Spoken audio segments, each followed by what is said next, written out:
하나님의 이름, 창조의 하나님, 엘로힘이라고 하는 제목입니다. 우리 함께 같이 말씀 살펴보고 이제 들어가는 말로요. 태초에 천지를 창조하시는 분은 엘로힘입니다. 하나님의 형상을 따라 피조된 유일한 존재가 사람입니다. 그래서 사람만이 하나님의 축복을 누리고 샬롬 가운데 거하게 됩니다. 여러분, 말씀을 나누기 전에 먼저 화면을 제가 한번 보여드리겠습니다. 각 사람들의 사인이 있는데 사인을 보고 이거 누구 사인인가 한번 여러분들 한번 맞춰보시기 바랍니다. 이게 누구 사인 같아요? 네, 갑자기 처음 보면 다 외국 사람들이에요. 한국 사람들은 아닙니다. 대부분 다 외국 사람들인데 누구의 사인일 것 같아요? 유명한 영화배우 키아누 리브스의 사인입니다. 이 사인은 좀 힘차게 보이죠? 네? 트럼프. 트럼프 아시네요? 이야, 훌륭하십니다. 그럼 이 사인은 누구 사인 같아요? 디즈니. 예, 월트 디즈니. 우리 멜로디 사인 참 센스가 대단하십니다. 그러면 누굴까요? 어른들은 좀 알 것 같아요. 그렇죠. 네. 네, 그렇죠. 네, 악보 그림 있는 것 같고, 네, 저기 사람 얼굴처럼 그려졌죠? 자기 얼굴 좀 그려놓은 것 같아요. 네, 존 레논. 아시죠? 어른들은 잘 아실 것 같아요. 존 레논. 그러면 이 사람은, 다 외국 사람들이고, 좀 유명한 사람이고, 이건 좀 이름이 좀 많이 나와 있죠. 잡스라고. 네, 스티브 잡스. 네, 스티브 잡스입니다. 네. 그리고 이것도 이름이 그대로 보이는 것 같아요. 이것도 좀 개성이 있네요. 네, 피카소. 네, 맞습니다. 피카소입니다. 네, 저마다 이렇게 사람마다 자기만의 독특한 사인이 있는 것 같아요. 우리가 살고 있는 캐나다에서 보면 물건을 사고 팔 때라든가 뭔가 계약을 할 때 또 뭐 어떤 그 법적인 서류를 쓸 때라든가 뭐 취직을 할 때라든가 그럴 때 자신을 증명하는 자기만의 사인을 하죠. 그러니까 어떤 서류의 형식이 중요한 것이 아니라 비록 뭐 냅킨이라고 할지라도 거기에 무엇인가를 증명하는 나 자신만의 사인이 있으면 그것은 공식 서류로 인정이 되는 것이 우리가 살고 있는 이 북미의 이 하나의 또 전통 방식인 것 같습니다. 그래서 사인은 나 자신을 대표하는 기호 혹은 나를 대표하는 대신하는 하나의 형식이죠. 그리고 한국에서는 자신을 증명하는 게 중요한 도구로 자신의 이름이 새겨진 도장이 있죠. 그래서 동식적인 서류에 사용하는 것이 인감 도장이라고 하는 거더라고요. 그리고 보통 도장은 그리 크지 않고 손가락 정도, 우리가 손가락 정도의 크기를 가지고 있잖아요. 그래서 휴대하기 편하게 만들어 놓습니다. 보통 우리나라 사람들의 그 성과 이름을 합쳐서 보통 보면 뭐 세 글자나 아니면 두 글자, 많아야 네 글자를 넘지 않기 때문에 도장 안에, 이 조그만 손가락 안에 있는 도장 안에 이름이 들어가죠. 그러면 이름이 길어지면 어떻게 될까요? 이름이 만약에 좀 길어지면 도장 파기가 쉽지 않을 거예요. 근데 현재 한국에서 제일 긴 이름이 어떤 이름일까요? 한국 사람들이 공식적으로 제일 긴 이름이 혹시 들어보신 적 있나요? 박차고 나온 놈이 셈이나? 혹시나 이 이름을 알고 계신다면 아주 오래된 분들이에요. 오래전에 계신 분들이에요. 찾아보니까 이 아이도 박씨인데 이름이 보니까 박하늘별님, 구름햇님보다 사랑스러우리 17자를 가진 이 딸이라고 합니다. 왜 이렇게 예쁜 이름을 지어줬냐고 이렇게 했더니 아빠가 딸의 출산 소식을 듣고 서울로 올라오는 길에 별도 하늘도 구름도 참 예쁘다. 내 딸은 더 사랑스럽겠지 라는 메모를 했다고 합니다. 근데 이 메모를 발견한 이 엄마가 이게 정말 너무 예쁜데? 하고 이렇게 이름을 지으면 특별할 것 같아서 예쁘게 이렇게 자랐으면 좋겠다 싶어가지고 이렇게 이름을 지어줬다고 합니다. 그래서 공식적으로 박하늘별님, 구름햇님보다 사랑스러우리라고 하는 17글자가 현재 가장 긴 이름이라고 합니다. 그러면 우리가 봤던 이 사인들 중에서 가장 긴 이름을 가진 사람, 그 사람은 누구일까요? 가장 긴 이름을 가지고 있는 사람. 보통 우리가 파블로 루이즈 피카소라고 부르는데 그의 원래 이름은 파블로 디에고 호세 프란시스코 파울라 후안 네포무세노 마리아. 이름을 다 말하기도 힘들어요. 아주 긴 이름이에요. 이게 공식적인 이름입니다. 그의 공식적인 이름이 이렇게 길죠. 이 사람의 작품만큼이나 이름도 참 독특합니다. 그러면 여러분 중에 혹시 이름이 없는 분이 계십니까? 아니, 이름을 없는 분을 내가 알고 있습니까? 세상에 이름 없는 사람은 없을 거예요. 우리가 태어나면서 부모님 혹은 가까운 친척 아니면 누군가가 명명을 해서 이름을 지어주죠. 그래서 우리 각자의 이름에는 한 인생을 정의하는 단어가 되고 부모에게는 자녀가 이렇게 살았으면 하는 바람이 됩니다. 우리의 이름은 바로 그러한 의미를 가지고 있습니다. 나의 정체성과 이렇게 나에게 이름을 지어준 분의 하나의 바람이 들어있어요. 그렇다면 우리 시우는 어떤 바람으로 시우라고 이름을 지어주셨어요? 시우 엄마나 아빠, 시우는 어떤 바람으로 시우라고 이름을 지어줬어요? 시우가 어, 먼저 시우가 네, 시온이가 같이 네, 쌍둥이가 네, 네, 네, 좀 네. 시우가 옆에서 든든하게 지켜주는 친구처럼 아, 너도 네, 따로 그래서 시온이 시우 이렇게 지었어요. 아유, 그렇구나. 시우, 너무 멋진 이름이네요. 그러면 우리 거기서 은희, 은정이는 어떤 바람으로 이렇게 이름을 지었어요?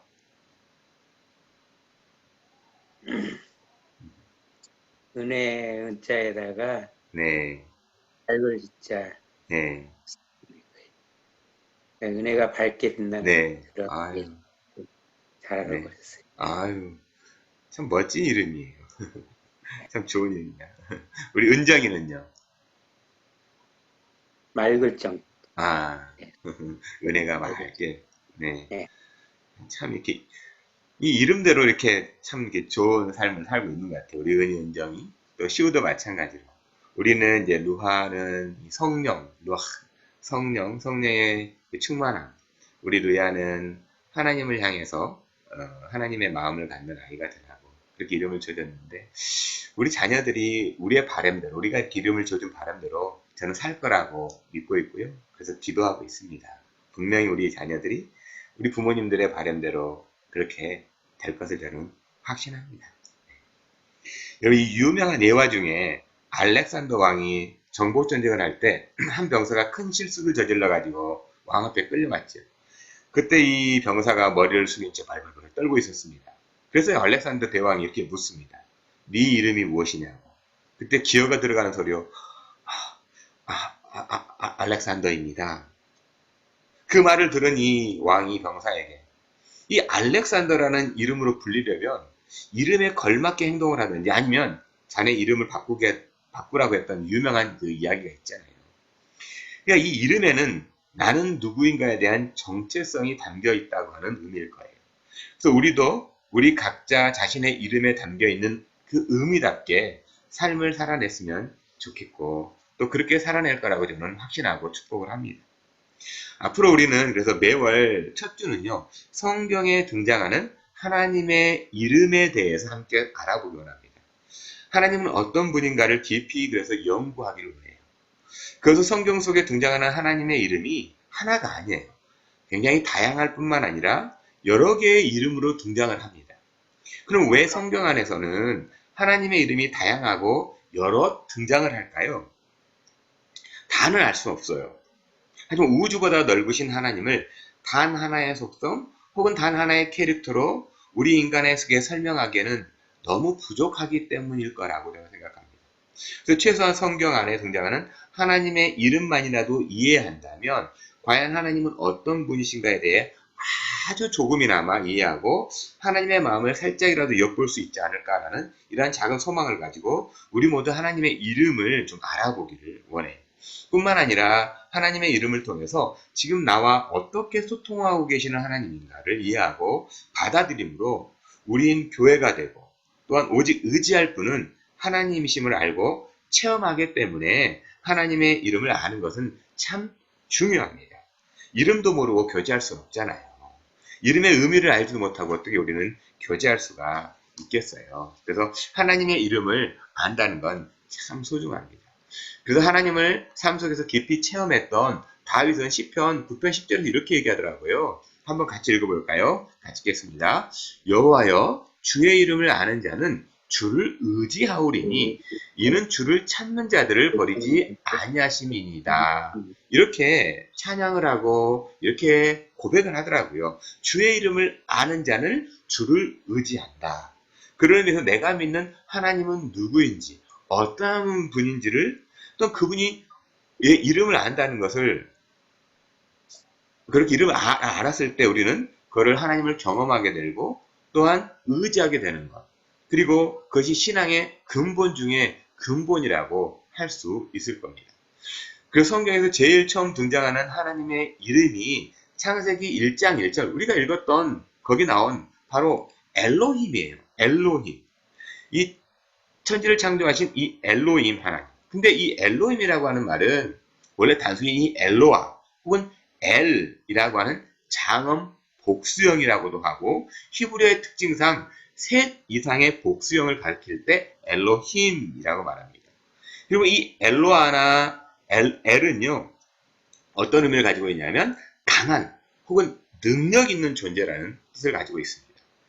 그러니까 이 엘로힘은 강력한 존재들이 되는 거죠.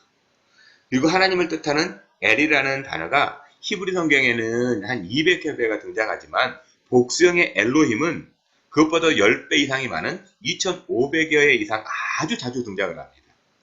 그렇기 때문에 오늘 우리가 살펴보게 되는 이 창세기 1장에만 해도 엘로힘은 31회가 사용되고 있습니다.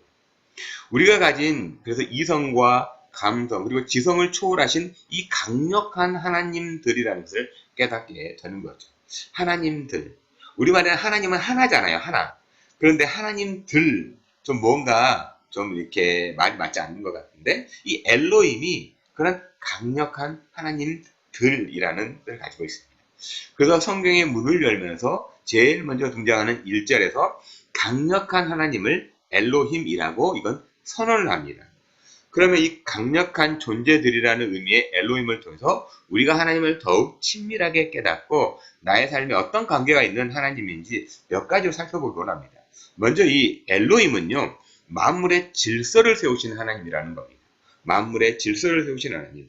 창세기 1장 1절에 보면 태초에 하나님이 천지를 창조하시니라. 네. 엘로힘께서 무엇 하셨다고요? 엘로힘께서 무엇 했다고 선언을 합니까? 천지를 창조하셨다. 땅과 하늘을 창조하셨다. 이것은 천지를 창조하셨을 거야. 천지를 창조했으면 좋겠다. 라는 가정이나 바람이 아니라 일방적인 선포로 시작합니다. 그래서 어떤 분들은 이 구절에서부터 성경 읽기를 덮어버리신 분이 계시더라고요. 도저히 하나님은 천지를 창조했다는 말을 이해할 수 없어. 라고 말하면서죠. 하지만 이건 일방적인 선포입니다. 그럼 왜 여기서 천지를 창조하신 하나님을 엘로힘이라고 하는 장엄 복수 혹은 셋 이상의 복수를 사용했을까? 왜 엘로아 혹은 엘이라고 하지 않고 엘로힘이라고 했을까요? 보통 이 대목에 대해서 하나님의 교회 안상홍 증인회 같은 이단은요. 아버지 하나님, 어머님 하나님이 있다는 영토리 주장을 합니다. 하지만 대부분의 주류 성경학자들은 두 가지 해석을 하는데 먼저 첫 번째는 트리니티, 삼위일체 하나님, 즉 성부, 성자, 성령 하나님께서 창조의 사역을 함께 하셨다고 하는 해석입니다. 그것은 이미 말씀드린 것처럼 엘로힘 할 때 엘로하의 히브리어 복수를 나타내는 그 임이라고 하는 것이 셋 이상의 복수를 의미하기 때문에 그렇기 때문에 셋 이상의 의미 때문에 엘로힘이라고 이야기했다라고 이렇게 주장을 합니다. 그 창세기 1장 26절 상반절에 보면 하나님이 이르시되 우리의 형상을 따라 우리의 모양대로 우리가 사람을 만들고라고 할 때 이 우리의 이 복수대명사가 사용된 거죠. 여기는 셋 이상의 의미입니다. 그러니까 이 우리라고 하는 이 단어에 대해서 어떤 분들은 하나님과 함께 천사들을 동원해 가지고 사람을 만들었다라고 하는 분도 있어요. 하지만 성경 어디에도 예수님의 말씀에도 천사와 함께 하나님의 형상대로 사람을 만들었다는 내용은 등장하지 않습니다. 뿐만 아니라 천사 또한 피조물이에요. 하나님이 천지창조를 도왔다고 하는, 거들었다고 하는 대목도 없습니다.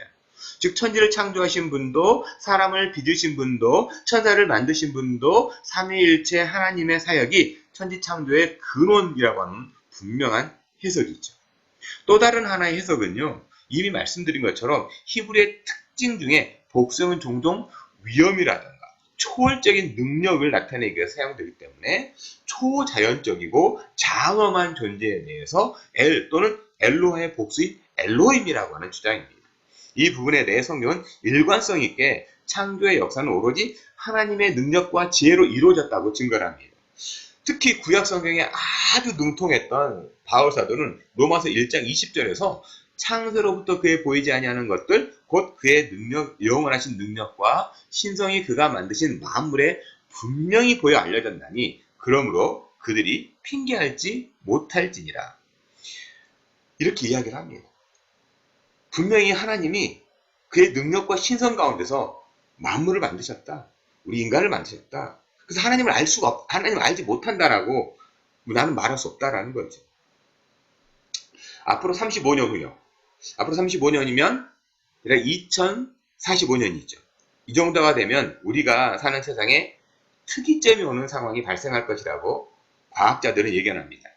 그때가 오면 우리의 신체는 거의 영원히 살아있는 육체를 갖게 될 것이고 양자 컴퓨터가 현재 존재하는 연산 속도, 어떤 슈퍼컴퓨터보다도 연산 속도가 초월적으로 뛰어나기 때문에 그를 계산해서 세상의 거의 모든 지식을 갖게 될 것이라고 이렇게 말을 합니다.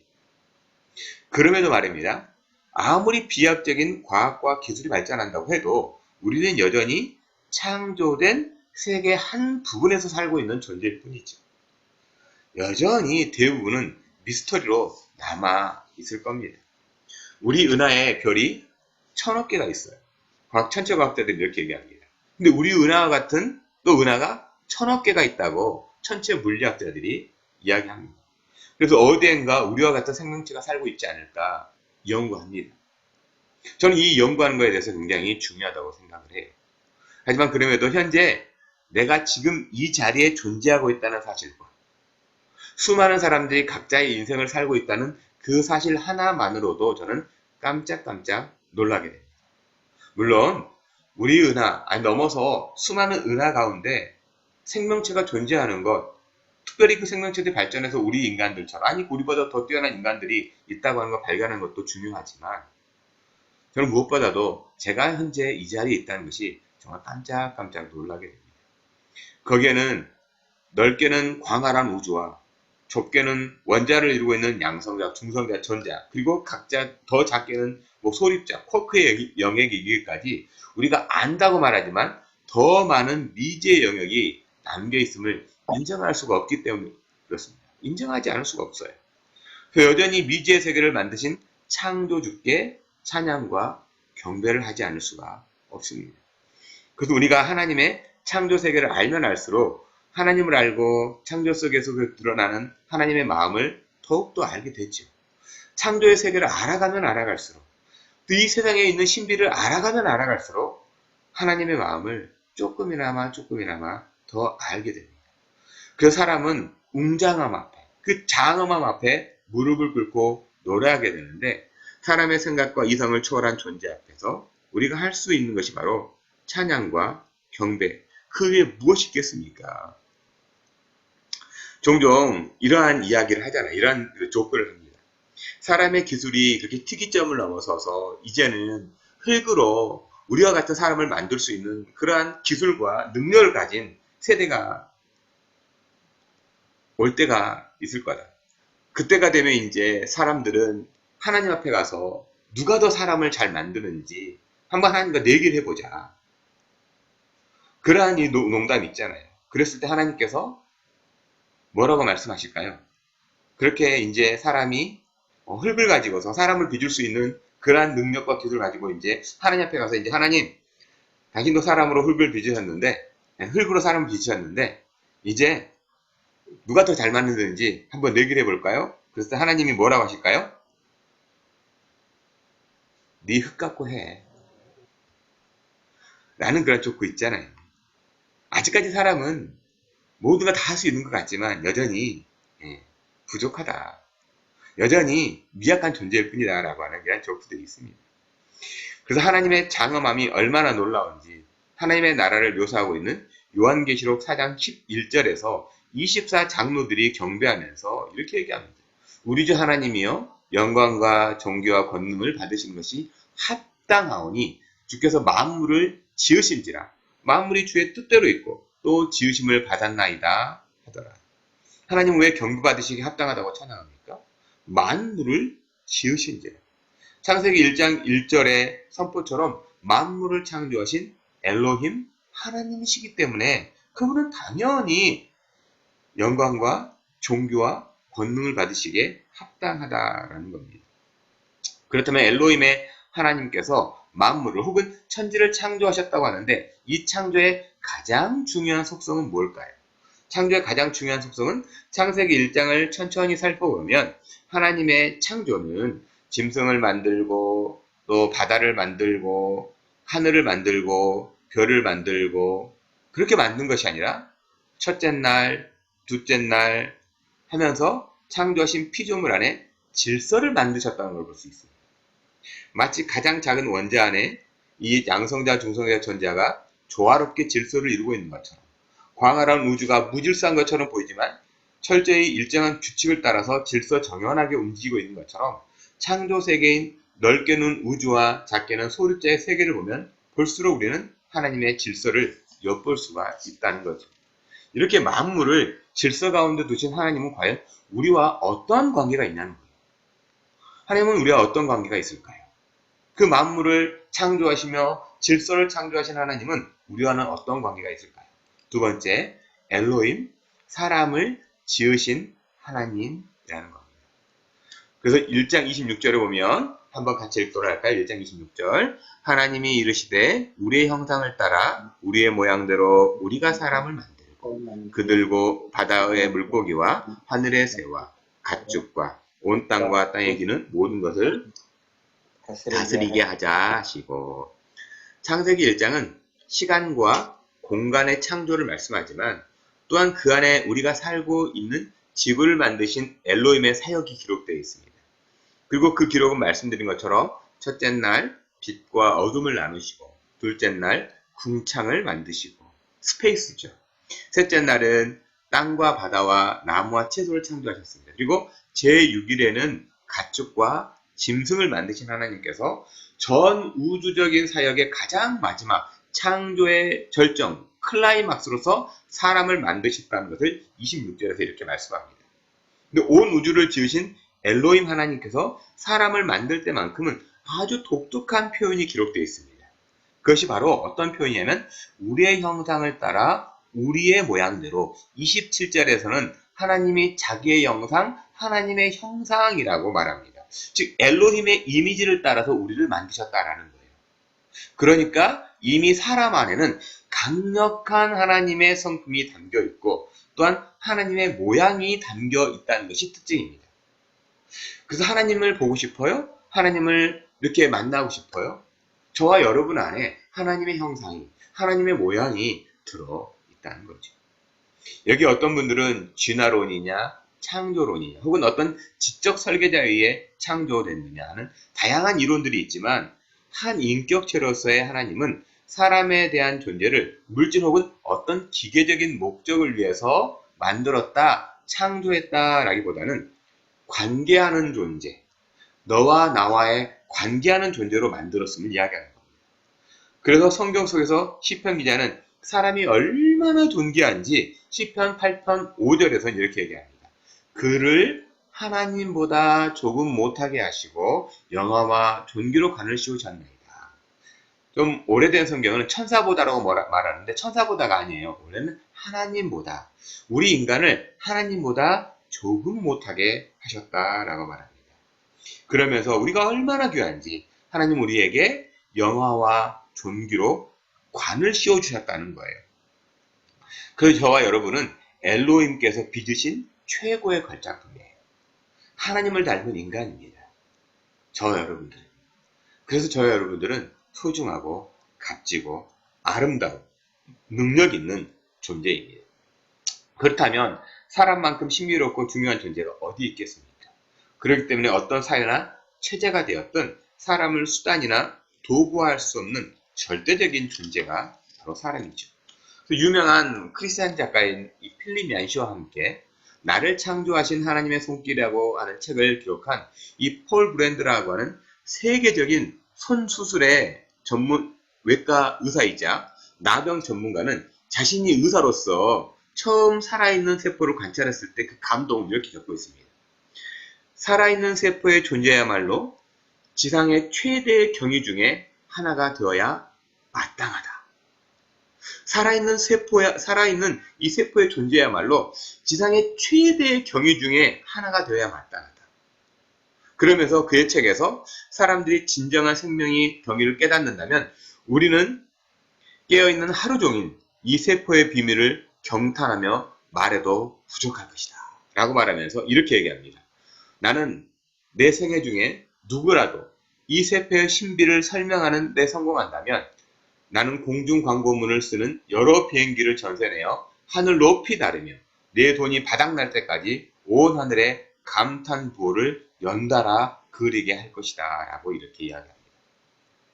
그러면서 이 정자와 난자가 만나가지고 9개월간에 걸쳐 정교한 방법으로 기능을 나누는 세포들, 이 수십여 개의 혈구가 생겨나고 수백만 개의 간상체와 원주체가 생겨났는데 단 하나의 수정된 세포에서 10조 개에 이르는 세포가 생성이 되고 그리고 마침내 한 아기가 태어난다. 도대체 무엇으로 이 신비를 설명할 수 있단 말인가? 한 아기가 세상에 태어나는 이 신비스러움에 대해 더 연구해야지요.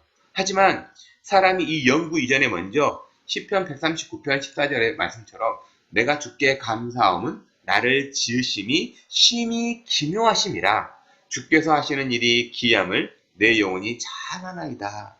참 신묘막측하다. 정말 이건 경탄이죠. 경탄할 수밖에 없다. 감사할 수밖에 없다.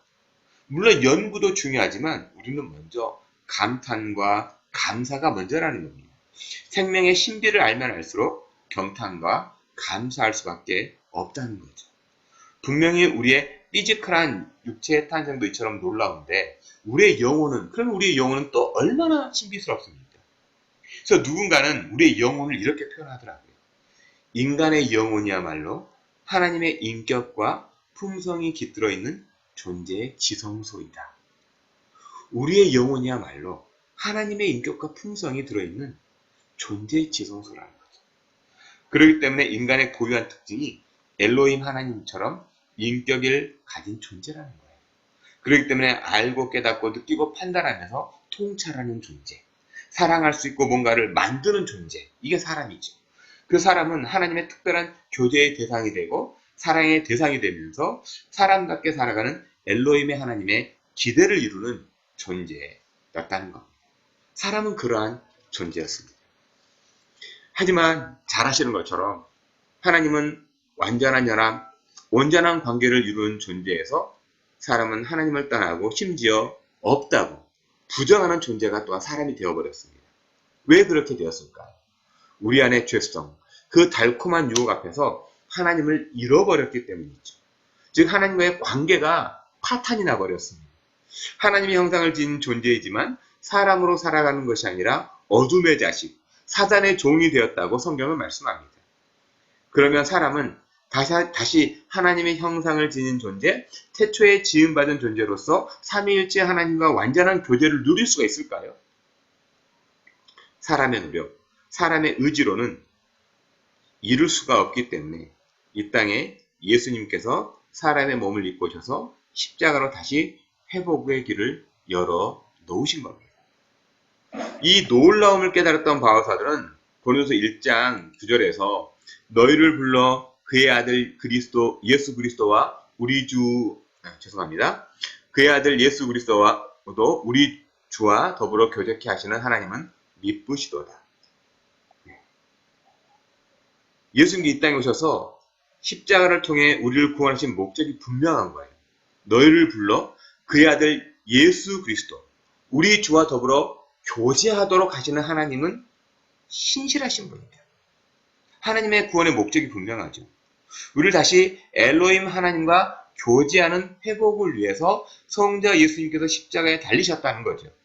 그래서 우리의 회복은 사람의 노력이라든가 의지가 아니라 엘로힘 하나님과 나 사이에 예수의 십자가가 있느냐 하는 겁니다. 십자가로 사람을 만드신 엘로힘 하나님과 친밀한 교제가 풍성하게 이루어지기를 저는 기도합니다. 십자가요. 예수의 십자가가 없으면 하나님을 아는 것이 불가능하다는 겁니다. 예수님을 모르면 하나님의 마음을 아는 걸 불가능하다는 거죠. 왜냐하면 십자가만이 하나님을 알아가는, 하나님을 아는 유일한 통로이기 때문에 그렇습니다. 그리고 세 번째, 엘로힘 하나님은요, 사람을 축복하신 하나님이라는 겁니다. 엘로힘 하나님은 당신의 형상을 따라 사람을 만드시고 제일 먼저 하신 일이 28절이에요. 사람을 만들었어요. 그 다음에 제일 먼저 하시는 일이 28절인데 우리 한번 같이 읽어보도록 할까요? 같이 읽겠습니다. 하나님이 그들에게 복을 주시며 하나님이 그들에게 이르시되 생육하고 번성하여 땅에 충만하라. 땅을 정복하라. 바다의 물고기와 하늘의 새와 땅에 움직이는 모든 생물을 다스리라 하시라. 이 말씀의 핵심은 정복하고 다스리라가 아닙니다. 이 말씀의 핵심은 하나님은 사람을 향해 복을 주시며 축복하셨다입니다. 하나님은 축복하셨다. 하나님은 사람을 지으시자마자 축복하셨어요. 즉 축복의 가장 핵심인 하나님 안에 살게 하셨다라는 거예요. 하나님 품, 하나님 아버지 품 안에서 사는 것이 축복이에요. 그래서 하나님의 지키심이 축복이다라는 거죠. 그런데 말입니다. 하나님의 축복은 인간이 타락하고 범죄할 것을 아시면서도 주신 축복이라는 겁니다. 우리가 범죄하고 타락할 걸 알면서도 주신 축복이에요. 즉 강력한 하나님 엘로힘의 축복은 그만큼 강한 의지가 담긴 축복이라는 겁니다.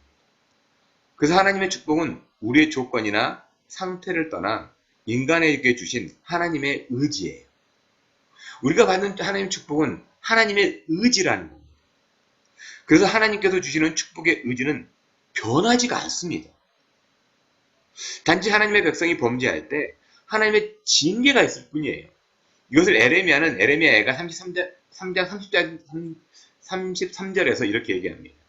주께서 인생으로 고생하게 하시며 근심하게 하시는 본심이 아니시로다. 이 에레미야 시절에 이 남유다가 범죄하고 또 범죄했어요.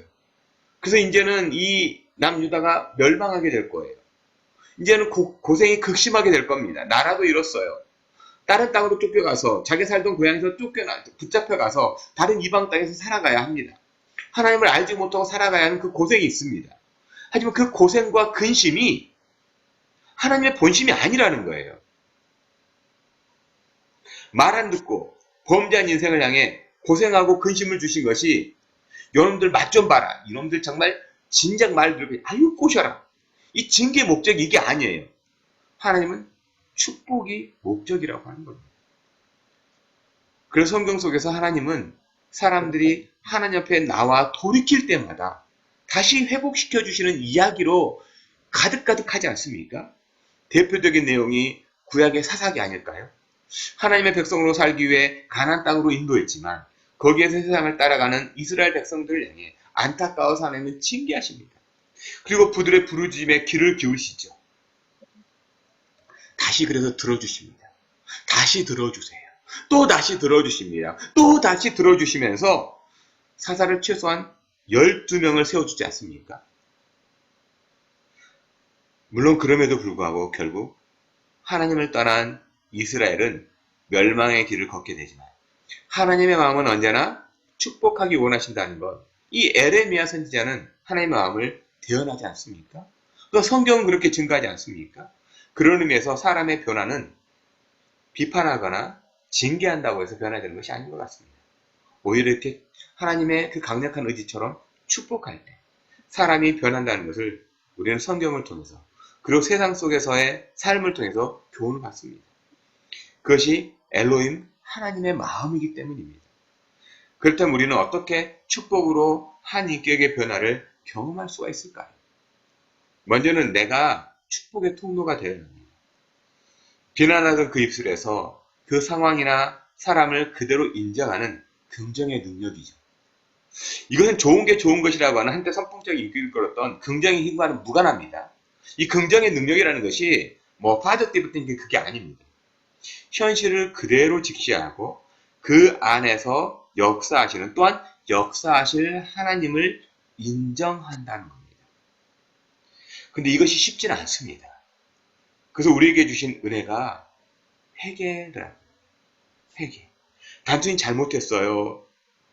그걸 넘어서 하나님께서 내 인생을 계획하시고 이 땅에 내신 그 목적을 발견하는 것이 히브리어로 슈, 아람어로 토브의 회개다라는 겁니다. 사실 사람은 쉽게 변하는 존재는 아니에요. 그렇다고 절대로 변하지 않는 존재 또한 아닙니다.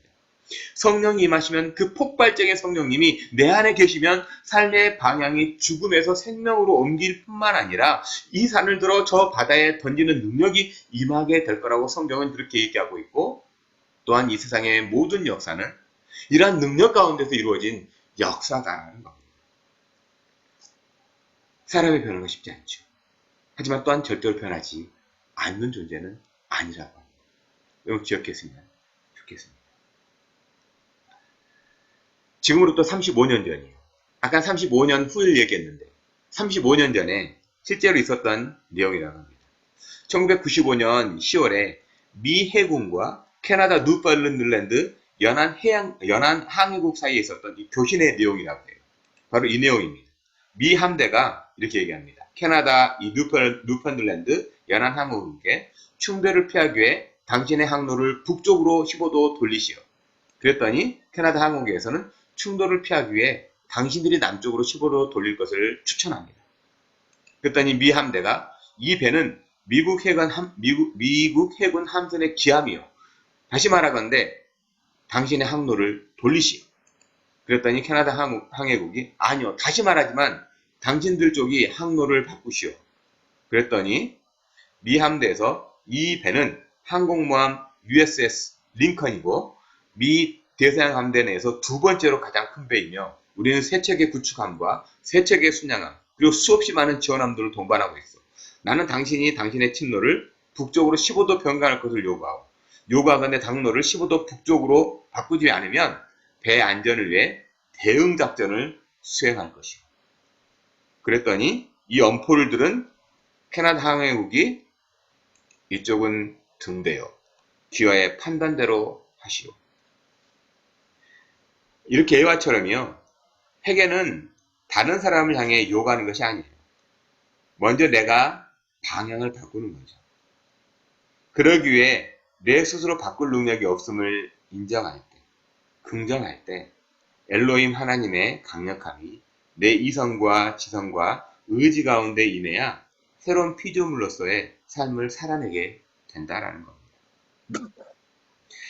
나 자신을 매일 엘로힘 앞으로 인도하시는 성령님께 마음과 생각을 맡겨보십시오. 그리고 예수님께서 보여주신 십자가 사랑을 실천할 때 축복하시는 하나님이 나를 통하여 우리 안에 임하는 축복, 우리 가정 안에 채워지는 축복이 임하게 될 겁니다.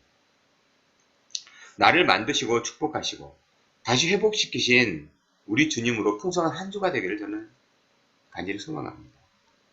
엘로힘 하나님, 그 강력한 하나님의 능력이 우리를 늘 새롭게 하기 때문입니다. 그래서 그리스도 안에 있으면 우리는 새로운 피조물이다. 보라, 새 것이 되었다. 우리는 새 것, new thing. 이것은 새로운 물건이 되는 것이 아니라 전혀 다른 새로운 형질의 인간이 되었다는 거죠. 그것은 내일에 가능하다라고 이야기합니다.